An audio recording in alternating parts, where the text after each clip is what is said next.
वैसा ही हो जाता है।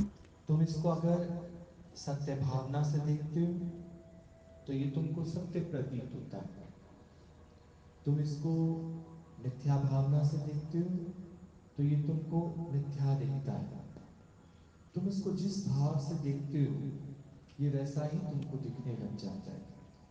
अब मुझे सच सच बताना, बचपन से जब से आपने इस देह को धारण किया है, आपके घर वालों ने, आपके आसपास वालों ने इस संसार को आपको कैसा दिखाया है? सत्य भावना करके तो दिखाया है। तो आपको पक्का होता गया कि ये सत्य है, ये सत्य है, ये सत्य है, ये सत्य है।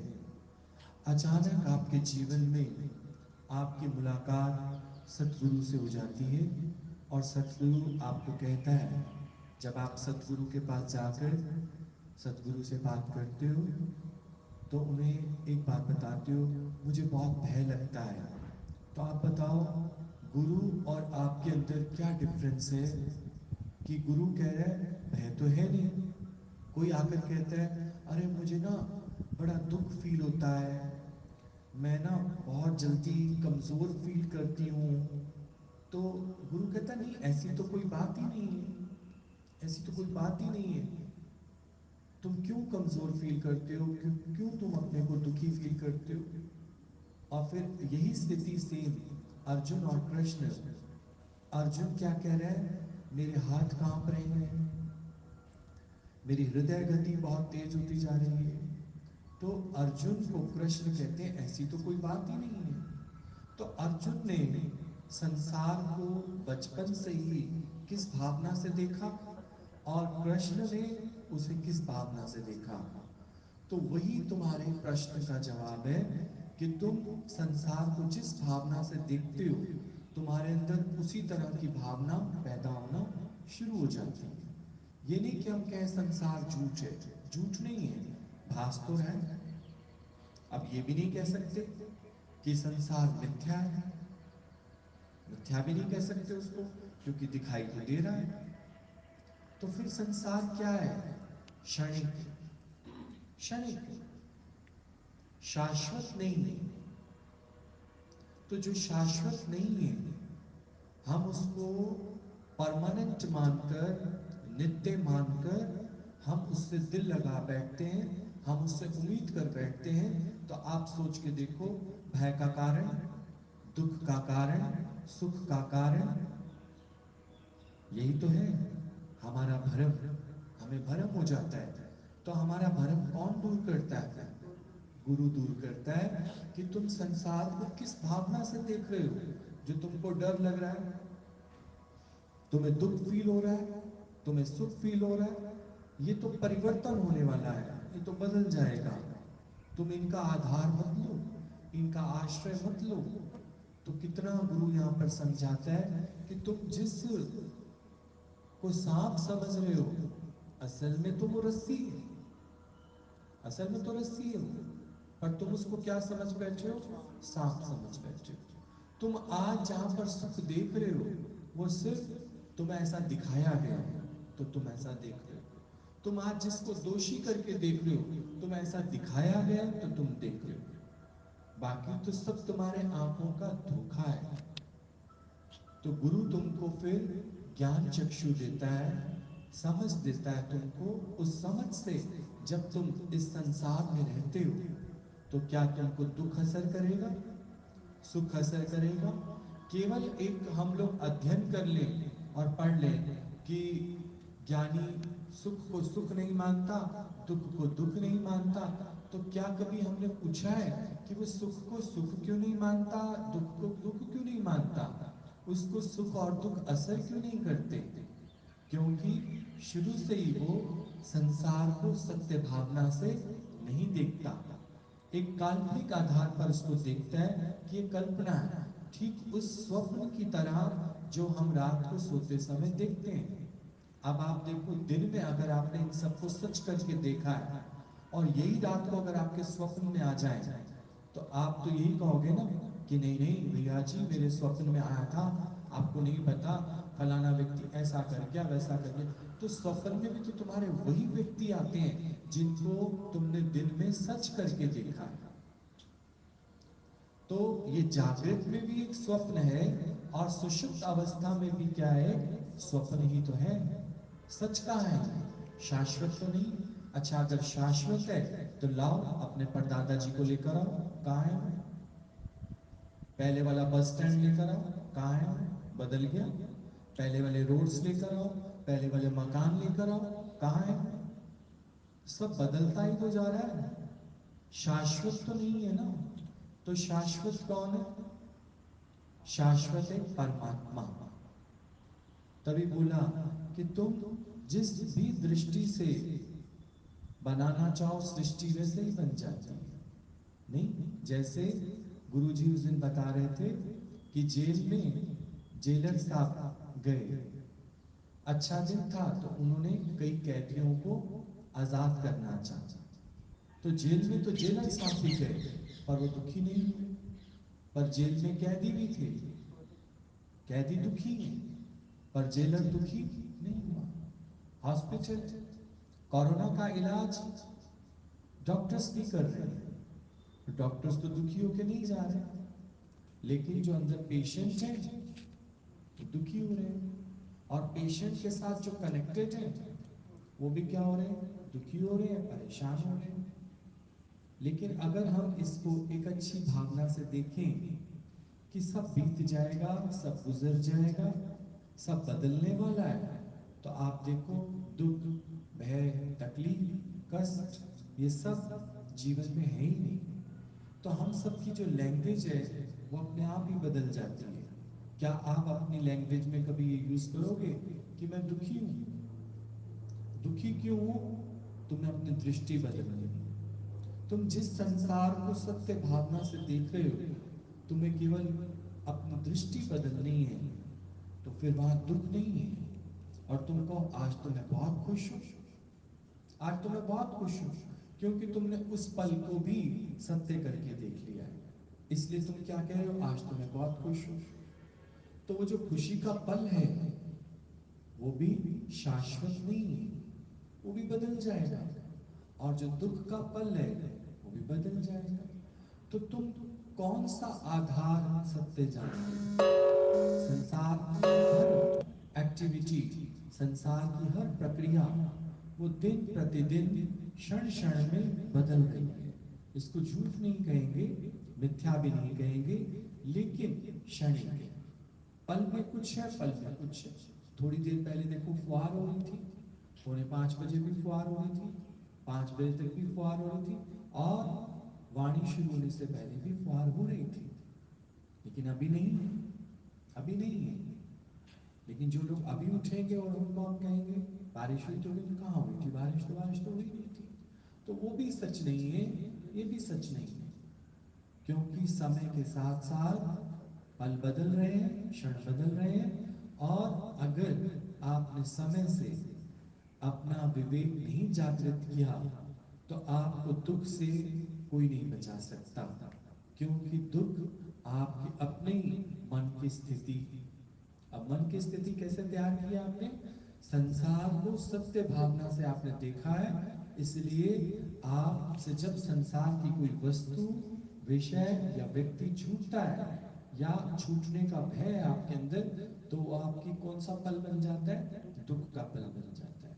या फिर संसार में अगर कोई वस्तु की आपको प्राप्ति होती है, कोई विषय की प्राप्ति होती है, या फिर व्यक्ति की प्राप्ति होती है, तब आपको लगता है ये मेरे आनंद की घड़ियां हैं, तो फिर मिठाई बांटो, ढोल बजाओ, शहनाइयां बजाओ।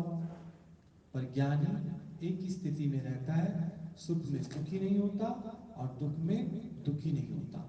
वो हमेशा एक ही जैसी उसकी स्थिति रहती है, एक ही जैसा उसका माहौल रहता है। जैसे दादाजी के लिए गुरुजी अक्सर बताते थे, जब दादाजी की पुत्री का शरीर शांत हुआ तो दादाजी से अपना नॉर्मली सत्संग कर रहे थे दादाजी। तो दादाजी से किसी ने पूछा कि आपने ना अपने को ये वाला पॉइंट दिया होगा कि जिसकी वस्तु तिस आगे राखे प्रभ की आज्ञा माने माथे। पर दादाजी ने कोई जवाब नहीं दिया। फिर दादाजी से ने बोला कि दादाजी आप अपनी स्थिति तो बताइए ताकि हम भी कुछ सीखें कि क्या आपने अपने को ये विचार किया जब आपको कोई दुख नहीं लगा, तो क्या आपने अपने को ये विचार किया कि जिसकी वस्तु तिस आगे राखे प्रभु की आज्ञा माने माथे। तो दादाजी ने बोला देखो ज्ञानी कभी अपने ज्ञान का प्रदर्शन नहीं करता, उसको दिखावा नहीं करना, नहीं तो एक बहुत बड़ा पंडाल लगा के और उसमें बहुत बड़ी भीड़ इकट्ठी करके और अपना प्रदर्शन कर सकता है ज्ञान का। उसे ज्ञान का प्रदर्शन नहीं करना, उसे तो मार्गदर्शन करना है।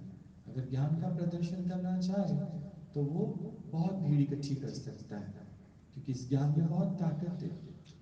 पर इस ज्ञान से जीवन बन जाए, यही ज्ञानी का लक्ष्य है। और वो अपना उद्धार करता है, कभी ये नहीं सोचता कि मैं ज्ञान तुमको सुना रहा हूँ।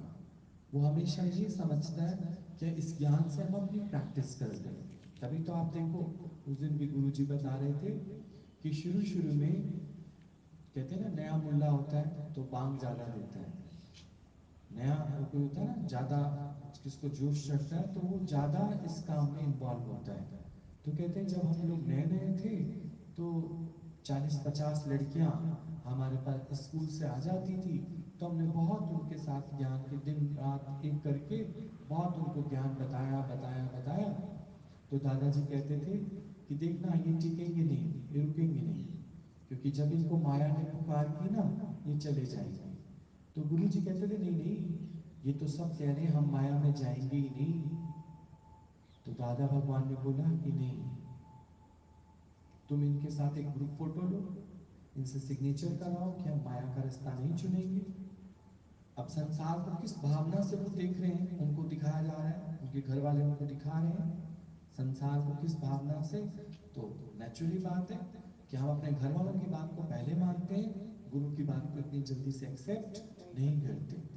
तो आखिरकार कहते हैं कुछ समय बाद धीरे धीरे धीरे करके आज वो 40 लोग हमारे पास नहीं है। कोई हमसे पूछता भी है आपके साथ फलानी होती थी वो कहाँ गई, फलानी होती थी वो कहाँ गई। तो बोला हमने उस समय अपने मन को दादाजी का वो पॉइंट दिया क्या कि हो सकता है वो लोग माया को नो नहीं कर पाएंगे। हर एक व्यक्ति तो माया को नो नहीं कर सकता। अभी तुम्हें समझ आया कि माया क्या है। संसार को जब हम सत्य भावना से नहीं देखते तो हम उसको नो कर सकते हैं। ऐसे तो भय लगा रहेगा ना, हाय मेरा नुकसान ना हो जाए, हाय फलाना ऐसा ना हो जाए। अरे वो सत्य है ही नहीं, शाश्वत है ही नहीं। आज नहीं तो कल, कल नहीं तो परसों जाना ही है, परमानेंट नहीं है वो।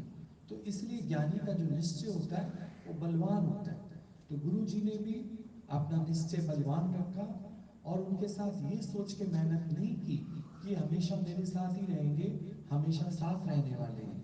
उन्होंने तो एक ही पॉइंट अपने को दिया कि चाहे कुछ भी हो, उन्नति तो हमारी हो रही है ना। तो इन लोगों का इतना भी धन्यवाद कि इन लोगों ने मुझे अपनी प्रैक्टिस करने का मौका तो दिया। आज ज्ञानी किसी भी कीमत पर अपने आप को गिरने नहीं देता, कोई विचार अपने को गिरने वाला नहीं देता। तो यहाँ पर अष्टावक्र जी राजा जनक को पहले से इतना ज्यादा समझ दे रहे हैं, पहले से इतनी ज्यादा समझा रहे हैं बात कि कल को कहीं राजा जनक अपने राज्य को ही सच समझ ले। तो राज्य में तो तब्दीलियां होती रहती हैं, कभी कोई बाहर का मुल्क इस पे अटैक अटैक कर ले, कोई शक्तिशाली राजा अटैक कर ले, इसको बंदी बना ले। तो जब राजा जेल के अंदर होगा तो उस सीट को सच समझ लेगा और अपनी राजगद्दी को सच समझ लेगा। तो फिर उसको क्या होगा, दुख होगा। आप ही मुझे बताओ, आपके घर में दुख की घड़ी कौन सी होती है। आप कहते हो ना भाई दुख की घड़ी है, जब माया में कोई परिवर्तन देखते हो तो उसको आप किसका नाम दे देते हो, दुख की घड़ी। भाई दुख है ना, क्या करें, दुख में ना निकला नहीं जाता। और गुरु जी कहते हैं कि दुख तेरे लिए नहीं है, क्योंकि तूने तो ज्ञान ले लिया। तेरे को तो गुरु ने पहले से समझ दे दी कि तूने माया को सत्य करके देखा ही क्यों। ये दुख और सुख बने ही नहीं है। असल में देखा जाए तो दुख जो है सिर्फ तुम्हारी एक मानसिक स्थिति है। अगर तुम गुरु के कहने के बावजूद भी अगर संसार को सत्य भावना से देखते हो तो सोचो 500 का नोट तुमने सत्य करके देखा, तो जब 500 का नोट खो जाएगा तो दुखी होगे कि सुखी होगे। और जब मोटी गड्डी तनख्वाह की मिलेगी उस दिन क्या हो गए? सुखी हो गए। तो ना तेरा दुख सच्चा, ना तेरा सुख सच्चा। क्या वो नोट की गड्डी हमेशा तेरे पास रहेगी?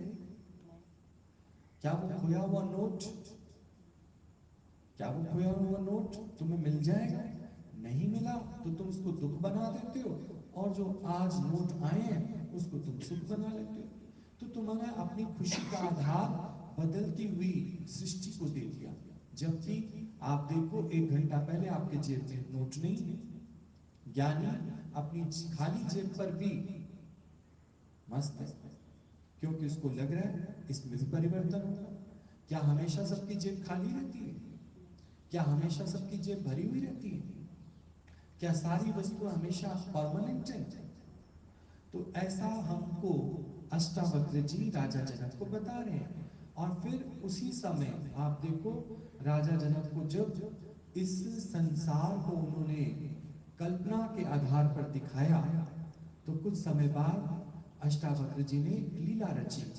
लीला रच के और बोला, कोई संदेशा देने आया है कि राजा जी, पहले तो वो राजा जी नहीं है। राजा जी अगर उसको महसूस हो रहा है कि मैं राजा हूं, तो वो एक बदलती हुई स्थिति है। तुम्हारी जो स्थिति है, मम्मी डैडी बहन भाई, ये सब तुम्हारी बदलती हुई स्थिति नहीं है। ये बताओ, क्या हमेशा तुम ऐसे ही रहते हो? स्थितियां बदलती रहती हैं। तो जब उसको बोला, राजा जी आपकी नगरी में आग लग गई है, वो टस से मस भी नहीं हुई। तो उन्होंने अंदर से गुरु के बताए हुए ब्रह्म ज्ञान को पक्का कर लिया था। किस बात से? कि कौन सी नगरी, कैसी नगरी, ये तो गुरु ने मुझे पहले ही बता दिया कि कभी वो नगर नगरी एक सी रहेगी नहीं। कभी जल जाएगी, कभी टूट जाएगी, कभी बिखर जाएगी, कभी कोई राजा उसको अटैक कर लेगा। ये तो संसार में चलता ही रहेगा, पर ये मेरे दुख का कारण नहीं है। उत्तेजित ही नहीं हुए वो। हम तो जरा सा कहीं कोई न्यूज सुनेंगे, उत्तेजित हो जाएंगे, उत्तेजित हो जाते हैं, उत्तेजना में आ जाते हैं। हाय, ये कैसे हो गया, ऐसा नहीं होना चाहिए था, हाय मेरा तो दिल घबराया जा रहा है। कमजोर, क्योंकि तुमने संसार को सत्य भावना से देखा। आज का जो अष्टावक्र जी जो राजा जनक को बता रहे हैं, वो यही पक्का करा रहे हैं कि राजा जनक, तू सबसे पहले मुझे ये बात बता कि तू संसार को किस दृष्टि से देखता है। तो राजा जनक ने उस समय तो कुछ नहीं बोला, लेकिन आज जब उनका टेस्ट हुआ, तो उन्होंने बोला, जिसकी जले वो पछता है। यानी उन्होंने अंदर से गुरु के ज्ञान को पक्का कर लिया। किस बात को? कि नगरी जली तो जली, क्योंकि वो हमेशा एक सी नहीं रहेगी। कभी कोई रिनोवेट करा लेता है, कोई उसके रूम ज्यादा बनवा लेता है, बदलती तो रहती है, कभी कम कभी ज्यादा। तो माया क्या है? कभी कम कभी ज्यादा, जेब में कभी कम कभी ज्यादा, कभी बिल्कुल खाली। तो क्या हम दुखी सुखी होंगे? तो उसमें जैसे कल आपने पॉइंट सुना कि जब वो दिन नहीं रहे, तो ये दिन भी नहीं रहेंगे। तो संत इतनी निश्चय से ये बात कैसे कह सकता है? उसे पता है ये सब बदल रहा है। अभी आप देखो ना, थोड़ी देर पहले 4:30 बज रहे थे, फिर 4:45 बजे, फिर 5 बजे, फिर 5:15 बजे, फिर धीरे धीरे धीरे धीरे अभी देखो 6:30 बज गए। तो समय का काल चक्र जो है वो चलता जा रहा है, चलता जा रहा है। तो आप देखो, मौसम उतना ही साफ होता जा रहा है, होता जा रहा है। अभी थोड़ी देर में सूर्य निकल आएगा, और फिर उसके बाद आप देखो दिनचर्या हमारी शुरू हो जाएगी। नहीं तो कौन सी चीज यहाँ पर जो है वो स्थिर है? कुछ भी स्थिर ना है। तो फिर दादाजी ने तो एक ही पॉइंट में बोला, थिर मन ब्रह्म, अथिर मन संसार। थिर करना है किसको? मन को। कि गुरु ने जो विचार दिया है उस पर पक्के हो जाओ, तो सुख और दुख तुमको भासेगा नहीं। तब दादाजी को जब सभी कह रहे थे कि दादाजी, आपकी पुत्री का जो शरीर शांत हो गया, तो आपने अपने को लगता है ये विचार दिया होगा कि जिस जिसकी वस्तु तिस आगे राखे, इसलिए आपको अपनी पुत्री के शरीर शांत होने पर दुख नहीं हुआ, या आपको दुख फील ना हो तो आपने अपने आप को ये वाला विचार सुनाया होगा, जिसकी वस्तु तिस आगे राखे प्रभु की आज्ञा माने माते। तो वो तो फिर जब तक मैं पॉइंट सुना रहा हूँ तब तक ही वो असर करेगा, फिर थोड़ी दूर जाकर फिर मेरे को पॉइंट अगर भूल गया तो फिर मैं दुखी होऊंगा। लेकिन पॉइंट भी याद क्यों आए, जब मैं पहले से ही, दादाजी ने बोला जब मैंने पहले से ही, नर्स ने मेरे हाथ में लाके उसको दिया कि आपको पुत्री हुई है, मैं तो तभी समझ गया था क्या, ना ये सच ना वो सच, कि थोड़ी देर पहले तो कुछ नहीं था।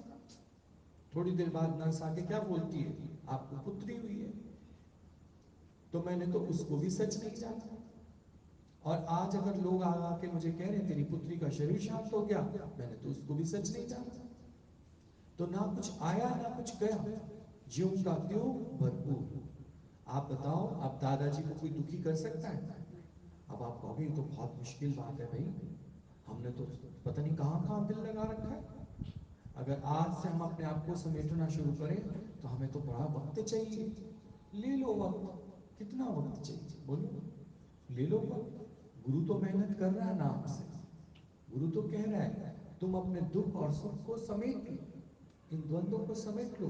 कहाँ तक तुम इसका इंतजार करते रहोगे कि कोई आएगा मेरा दुख दूर करेगा, कोई आएगा मुझे सुख का अनुभव कराएगा? तुम माया को क्यों नित्य जान रहे हो, ये तो अनित्य है। तुम क्यों इसको बार बार सच करके जानते हो, क्यों इसको शाश्वत करके जानते हो? एक आत्मा शाश्वत है जिसके आधार पर तुमको ये सारा संसार दिखता है। और क्या संसार शाश्वत है? शाश्वत का मतलब है परमानेंट।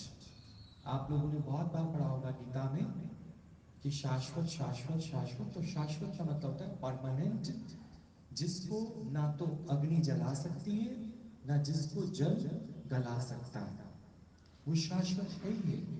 जैसे सोने की बात कर रहे थे कि सोने को गलाकर हम उसके कई आकार कई आभूषण तो बना लेते हैं, पर उसके बाद सोना कभी खत्म नहीं होता, यानी तत्व का नाश कभी नहीं है। ऐसे ही जिस आत्मा तत्व से तुम्हारी रचना हुई है, या जो आत्मा तत्व तुम्हारे अंदर डाला गया है, उसका कभी नाश नहीं है।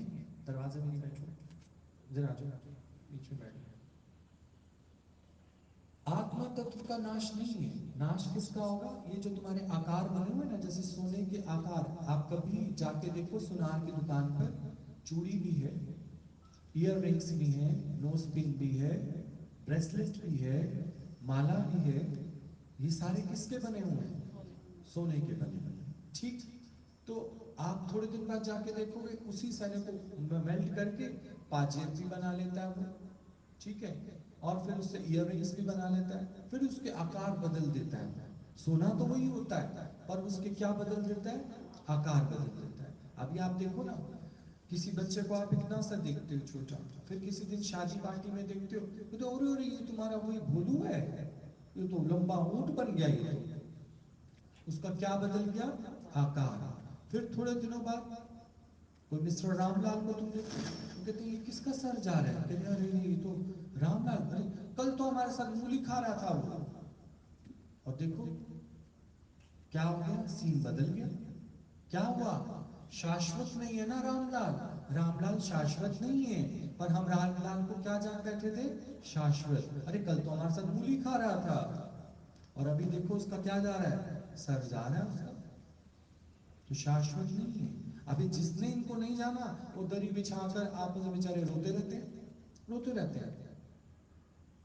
और आप सोचो, थोड़ी देर पहले कुछ नहीं है, थोड़ी देर बाद पता लगा फलाने को बच्चा हुआ है, और उसने अपने घर टेलीफोन करके बोल दिया, हॉस्पिटल में बर्फियां आ गई, मिठाइयां आ गई, नर्सों को बांट दिए, अरे जेब खाली हो गए, लो तू भी 100 रुपए ले, तू भी 100 रुपए ले, तू पागल हो गए, तुम्हें लोग थोड़ी देर में पागल हो गए।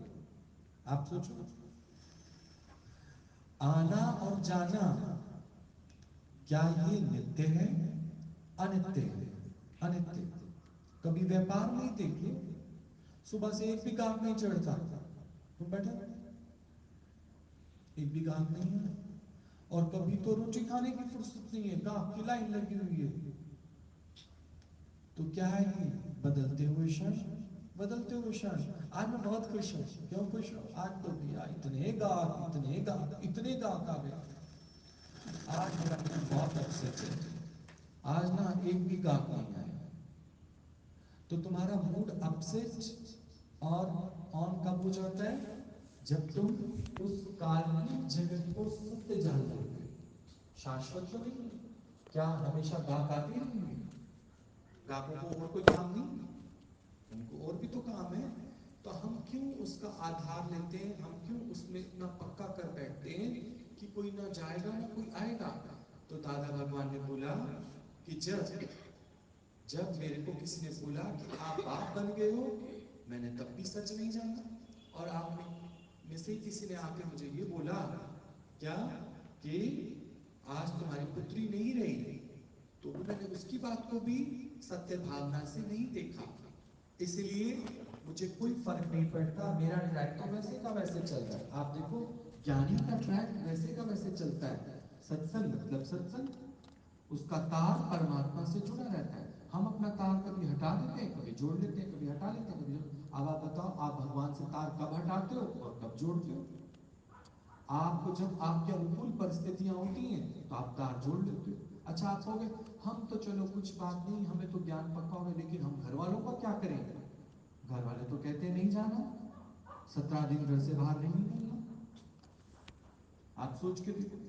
पर आप देखो, उस 17 दिन अगर आप उनके साथ बैठ गए तो आपकी स्थिति क्या बना देंगे? आपको वो संसार सत्य करके दिखा देंगे, नहीं? और फिर आपने अगर वो संसार सत्य करके देख लिया तो आप ज्ञान से विमुख होना शुरू हो जाओगे। जिस ज्ञान को आपको पक्का कराने में गुरु की कितनी मेहनत है। आज क्यों नहीं संत महात्मा लोग, ज्ञानी लोग दुखी सुखी क्यों नहीं होते? अब आपको पता लग गया होगा, क्योंकि उन्होंने इस दृष्टि से संसार को सत्य करके देखा ही नहीं। अब आप देखो, घर में आप सीरियल देखते हो, क्या उसको सत्य करके देखते हो? क्या करके देखते हो? झूठ करके देखते हो। अगर आपसे आपकी भतीजी बोल दे या कोई बोल दे, अरे बुआ देखना इसको ऐसा नहीं करना चाहिए, ओफ ये तो नाटक है, सच थोड़ी है। तू अपना रोटी खा, नाक में ना डाल देगी रोटी, चल रोटी खा अपनी। आप क्या कह के डांट देते हो उसको कि वो तो नाटक है भाई, तो उसमें अटकती नहीं है ना। पर आप देखो, हम एक एक वस्तु में, एक एक पदार्थ में अटके पड़े हैं। राजा जनक को तो अष्टावक्र की ऐसी कृपा मिली कि राजा जनक फिर अटके नहीं। राजा जनक को समझ आ गया कि जिसकी जले वो बचता है। ठीक है, टेस्ट लिया गया उनका, उनको पूछा गया। आज आप देखो, आप जब जुड़ते हो सत्संग में तो उसके बाद माया आप पे इतनी मेहरबान हो जाती है, इतनी मेहरबान हो जाती है कि माया आपका पिंड ही नहीं छोड़ती। इतनी माया आपके पास है। पर माया सच तो नहीं, अगर आई है तो जा भी सकती है। पर आप अपने मन की स्थिति को चेक करो। जब माया आई तो ढोल बजाए, जब माया गई तो दरिया बिछा के रोने लगे। पर एक रस क्यों नहीं हो जाते? एक निष्ठ क्यों नहीं हो जाते? एक निष्ठ का मतलब शाश्वत किसको जानना है? भगवान को। उसकी माया शाश्वत नहीं है, भले ये माया भी बनाई किसने है? भगवान। पर बदलती रहती है ना, बदलती रहती है। आप देख लो, आप अपने वस्त्र बदलते हो कि नहीं बदलते? आप अपनी श्वास को बदलते हो कि नहीं बदलते? ऐसे ही ये पूरा स्ट्रक्चर जो है ये परमात्मा है। परमात्मा भी इसके अंदर फेरबदल करता रहता है। वस्त्र भी बदलता है, श्वास लेता भी तो होता है। पानी का बहाव इतना तेज रखता है कि जो 10 मिनट पहले गंगोत्री से पानी चला होता है वो हर की पौड़ी तक आ जाता है। इतना तेज बहाव होता है उसका। गंगोत्री से 10 मिनट में हर की पौड़ी तक आ जाता है पानी। और कोई उसके अंदर डूबे तो पता नहीं कहाँ जमुनानगर में जाके निकले, बिना टिकट। अगर बिना टिकट कभी जाना तो नदी में मारो छलांग, पता नहीं कहाँ निकलोगे, पंजाब में निकलोगे और कभी कभी पाकिस्तान में निकलोगे, बिना टिकट के पहुंच जाओगे। पानी का बहाव इतना तेज है। तो जल भी बह रहा है, जल भी बह रहा है। ऐसे ही साधु तो रमता भला, साधु ना रमता हुआ अच्छा लगता है, और पानी तो बहता भला। बहता पानी पवित्र है और बहता साधु भी पवित्र है। गुरु नानक देव जी को सब कहते थे आप यहीं रुक जाओ ना, आप यहीं पे अपना ज्ञान फैलाओ, श्री राम जी को सबने बोला आप हमारा आश्रम ले लो, हम पावर ऑफ अटॉर्नी आपके नाम कर देते हैं भाई। भारद्वाज मुनि ने भी बोला, अगस्त ने भी बोला, अनसुया माता ने भी बोला, सीता तू मेरी पुत्री बन के यहीं रह जा भाई, तू कहाँ बनों के धक्के खाएगी, तू यहीं रह जा, मैं तेरे को सारा गोल्ड वोल्ड तेरे को दे देती हूँ, तो अपना यहीं रह हमारे पास, हम तो फिर भी फंस जाएंगे, लेकिन ज्ञानी नहीं फंसता। उसने बोला नहीं, साधु तो रखता भला। जब शादियां हो गई, विश्वामित्र को रोकने लगे राजा दशरथ। राजा दशरथ कहने लगे अरे रुक जाओ, तुम्हें भी कोई बुलाए तो तुम तो भागते पड़ोगे। पर ये भी तो देखो, सत्संग का नियम टूटेगा कि नहीं टूटेगा।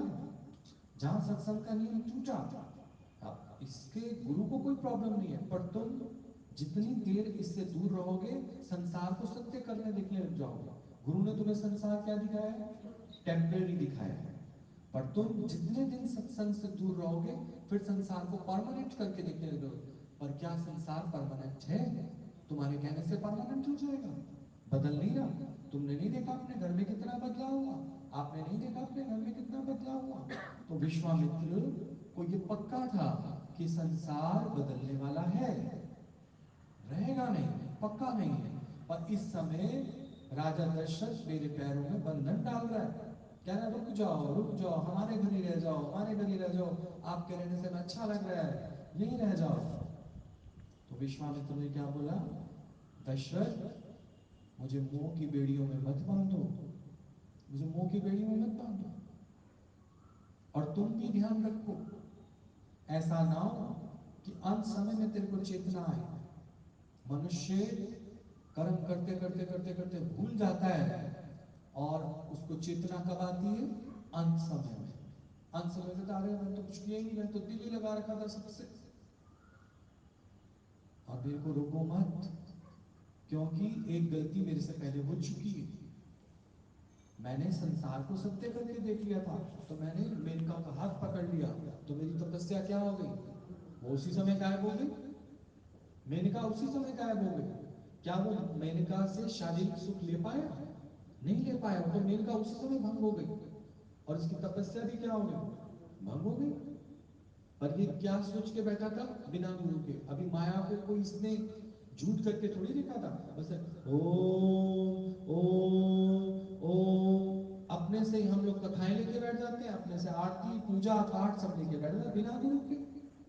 आज आपको समझ आ रहा है तो आप चाहे आरती करो, पूजा करो, पाठ करो, कथा करो, व्रत करो, नियम करो, पर माया को सच करके मत देखना, मत देखना माया को सच करके। तो फिर तुम्हारी आरती भी सफल है, पूजा भी सफल है, पाठ भी सफल है। क्योंकि अभी तो आप देखो ना, विक्षेपता आ जाती है, आरती करने के बाद भी भगवान तूने नहीं दिया, कहीं ऐसा तो नहीं मेरी पूजा में कोई कमी रह गई हो, मैंने धूप कोई लो क्वालिटी की जलाई हो, कोई मैंने अगरबत्ती ना जलाई हो। फिर बाद में कहते भी तो कि भूल चुक अक्षर वादा घाटा माप, कोई आपके उच्चारण में गलती हो गई हो, पर मेरी वो जो मैंने आपको बताई है ना बात, भगवान अभी तक ही रखना, वो पूरा कर देना भगवान। फिर उससे याचना किसकी कर रहे हो, जबकि भगवान कह रहे ठीक है मेरा ज्ञान ले लो, ठीक है मेरा ज्ञान ले लो, समझ ले लो, और फिर अगर वो वस्तु मिल जाती है तो ठीक, और वो वस्तु मिलकर फिर चली जाती है तो तुझे दुख नहीं होगा। अगर हमारे को ये बेसिक कंसेप्ट क्लियर हो जाए कि माया स्थिर नहीं है, माया स्थिर नहीं है, पर राजा दशरथ फिर भी विश्वामित्र को रोकना चाह रहे हैं, रुक जा भाई हमारे घर ही रह जा, नहीं रह जा, हमारे पास ही रह जा।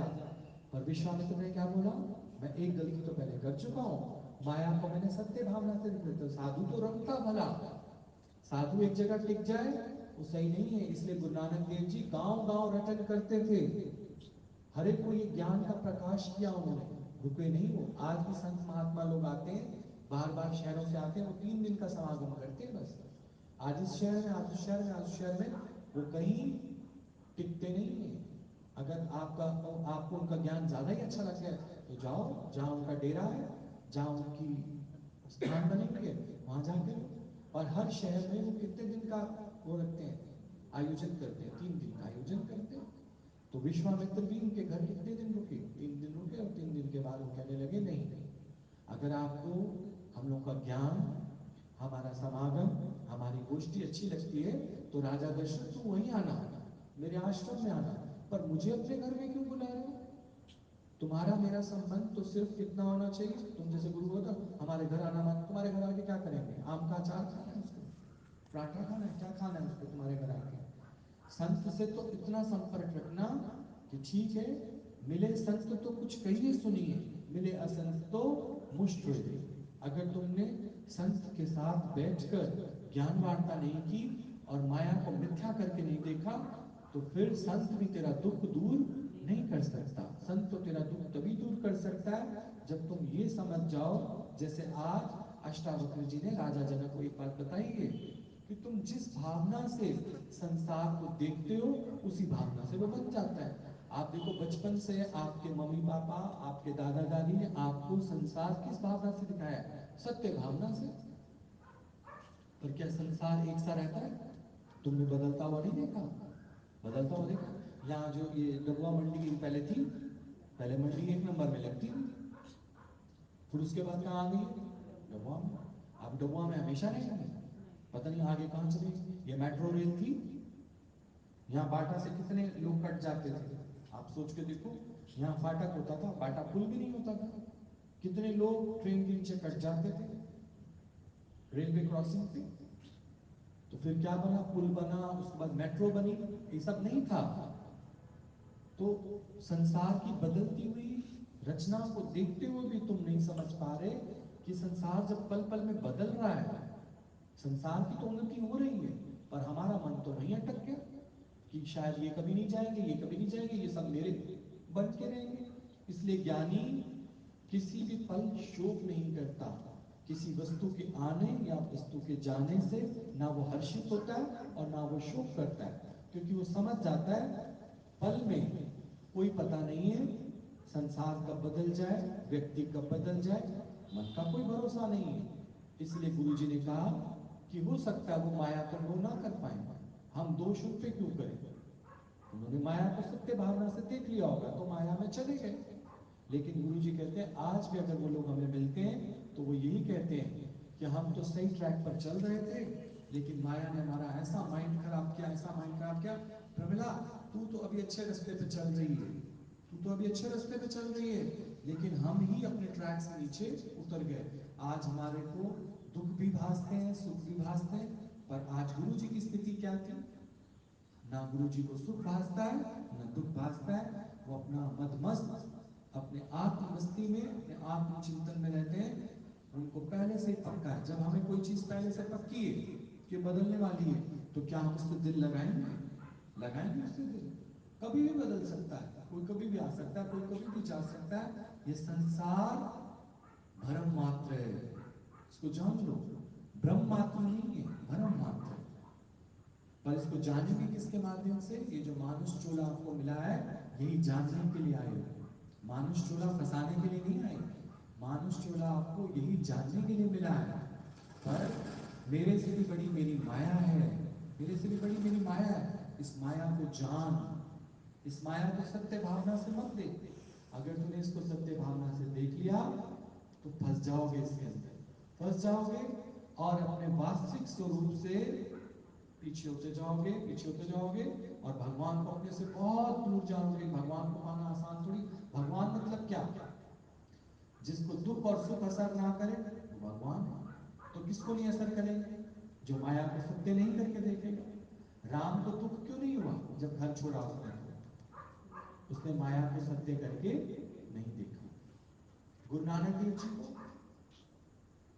उन्होंने कहा सकल थे मत सकल थे उदास, सबके बीच में रहते हैं वो, लेकिन अनअफेक्टेड।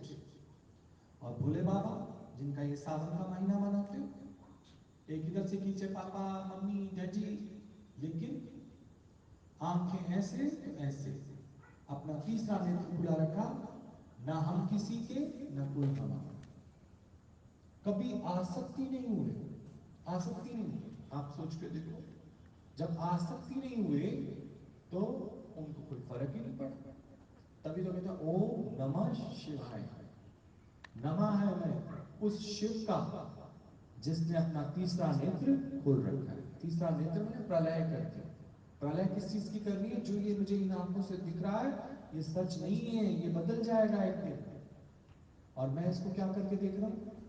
तभी तो पल पल में हम लोग गुरु के पास प्रॉब्लम लेकर आते हैं, गुरु जी आज मेरी ये प्रॉब्लम है, गुरु जी मेरी ये प्रॉब्लम, तो गुरु तो यही तो कहते हैं सब ठीक हो जाएगा।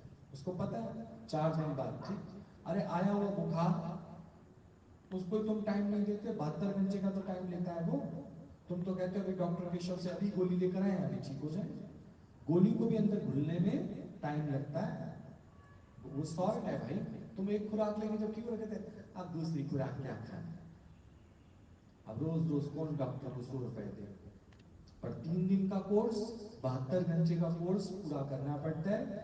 कभी इमरजेंसी में भी रखते हैं तो बाहर आप बार बार पूछते हो हमारा पेशेंट कैसा है, तो कहते हैं कि 72 घंटे बाद ही हम आपको कोई रिजल्ट्स बता सकते हैं। तभी तो मेडिक्लेम वाले कितने दिन तक रखते हैं, 3 दिन तक तो रखते ही रखते हैं। कहीं आप झूठ में भी कभी दाखिल हो जाओ और पैसा अपने अकाउंट में डलवाना चाहो तो मेडिक्लेम वाले कहते हैं 72 घंटे से पहले कैसे ठीक हो गया भाई इसका पेट का दर्द, पीठ का दर्द। 72 घंटे तो रखो कम से कम उसको, 72 घंटे रखो तब हम इसका क्लेम पास करेंगे, अदरवाइज तो फिर उसका नाटक था। तो डॉक्टर्स की कितने घंटे तक रखते हैं, 72 घंटे तक। तो 3 दिन, 3 दिन यानी आपको मिले बचपन, जवानी और बुढ़ापा। आप 3 दिन तो सबर करके बैठो, 3 दिन बाद तो वो हालत अपने आप ही क्या हो जाती है ठीक। किसी का क्रोध है अभी हुआ, थोड़ी देर में देखो नॉर्मल होना शुरू हो जाएगा, अपने आप नॉर्मल। तुम थोड़ी देर से सामने से उस सीन से हट जाओ, देखो क्रोध उसका अपने आप ही क्या होने लगेगा, शांत। तुम सोचते नहीं ऐसा नहीं होगा, हम जानते हैं। अरे तुम सिर्फ जो संसार को सत्य भावना से देख रहे हो, संसार में कोई चीज, किसी का क्रोध सुबह से रात तक वही रहता है, बताओ। किसी के अंदर लोभ सुबह से रात तक वही रहता है, मोह सुबह से रात तक वही रहता है, नहीं, बदलता रहता है, बदलता रहता है, बदलता रहता है। तो क्या चीज परमानेंट है बताओ, सिर्फ एक परमात्मा। तो दिल लगा उस परमात्मा से जिसने तेरे शरीर को धारण किया, बाकी तो तेरा शरीर भी शाश्वत नहीं है। कहीं मत सुना शरीर भगवान है, आज हम राम के शरीर को भज रहे हैं, राम राम एक, राम राम दो, राम राम तीन।